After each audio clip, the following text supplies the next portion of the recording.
Welcome to Golt Talk, your podcast for technology and innovation in the legal profession. If you're searching for solutions to revolutionize your legal practice, you're in the right place.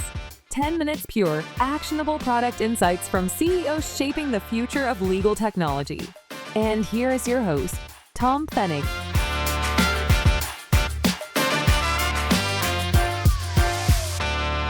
Hi, everybody. Welcome to Golt Talk, your podcast for innovation in the legal and compliance space. Actionable insights from CEOs shaping the future of legal technology. It is my distinct privilege and pleasure to talk to Achim Weick today, CEO of EQS, a legal tech company based in Munich, Germany. Hey, greetings to you, Achim. Hi, Tom. Great to be here. Thanks for having me. Excellent. You know, we are really a high-paced podcast, 6 questions. We try to stay under 10 minutes. So let's kick it off. Maybe a quick introduction of you and then use cases and unique selling points of the EQS product suite. Yeah, I founded the company 25 years ago, started with digitizing investor relations. We're the number one in the German-speaking area and active in all major capital markets. 2017, stepped into the compliance market, became the number one in whistleblowing solutions in Europe. Last year, we acquired OneTrust's compliance and ethics business, are now the number 2 globally in whistleblowing, and we're developing the world's leading GRC platform. Very good. So that brings us straight to GRC platform. What's all part of the ecosystem? Yeah. Next to investor relations, data privacy, and sustainability management, our core is what we call compliance and ethics, based on whistleblowing, approvals, conflict of interest, gifts and entertainment, policy management, and then risk and third party. All under one roof. All under one roof, yes. Basically also delineate the use cases, right? Exactly. So use cases, of course, as I mentioned, for example, gifts and entertainment, conflict of interest. We have great workflows. Everything is integrated, one database, one access, fantastic dashboards. And when you look at the whole compliance program, we can digitize and automate almost everything. Music to the ears of a former head of compliance of a global multinational. So moving on to the second pair of questions, competitors and partners. So are there any preferred solutions that you work with? I'm sure you are integrated in all the common enterprise architectures, but give us a little bit of an insight on friends and frenemies. Yeah, when we look at competitors, we have a lot of competitors in each country. When we look at the European landscape, let's focus on EU, there is no other company that is providing a whole compliance and ethics platform with all these workflows that I just mentioned. When we then look globally, then of course there is Navex and there was OneTrust, but as I said, they carved out this business. So in the end, we have Navex as this one platform provider in this space, which is our peer. We don't meet them as much anymore or as often anymore as before. But I think for the time being, we focus on all the different competitors in each and every country and sector. Our biggest ally is our private equity investor, Thoma Bravo, which is the largest software investor in the world. We formed this partnership last year and we have this strong alignment and a lot of resources to develop, not only to buy and build, to really develop the leading GRC platform. And that means an accelerated roadmap with a lot of developers on this topic. Very good. Just again, for the viewers, as you occupy several different spots within the GRC framework, the whistleblower service is one vertical. There is others like data privacy and so forth. Can you give me 2 or 3 more, perhaps just to be authentic and credible? Exactly. So when I talked about the competition, it was mainly focused on compliance and ethics, which is our biggest part of the business.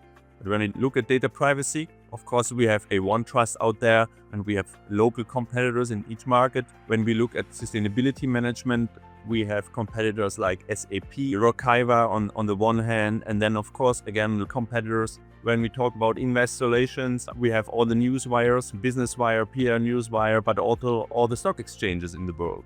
Yes, very good. So it's interesting to see the consolidation on the whistleblower market, really. So Navex, you mentioned, I recall there was Business Keeper that they are gone because I think you acquired them as well, right? But there is people in touch, Golt Technologies, but that essentially is it, would you say? Yeah, I think these are local competitors, not on a global space. But yes, I think from an enterprise point of view, in Europe, there is Speak Up and maybe a Whisply in France, but not much more anymore. We consolidated the market. Which is actually a good thing because it shows quality pays off at the end of the day. And if you have half a dozen of choices, that's more than enough. Thank you. Now, moving on to the third pair of questions, and this might be the most interesting part, talking about license fee and implementation time. Obviously, one can buy the whole suite of services and then you're probably dealing with a few months of implementation, or you just go with the whistleblower tool, which could be quicker depending upon the complexity of the company. Can you give me some insights, practical experiences for the audience, please? Yeah, as you mentioned, I think the number of employees is decisive, and then also in how many countries our customers operate. So we have customers that just buy one single simple solution and that is implemented within hours. For example, which one would you say can be really implemented in a few hours?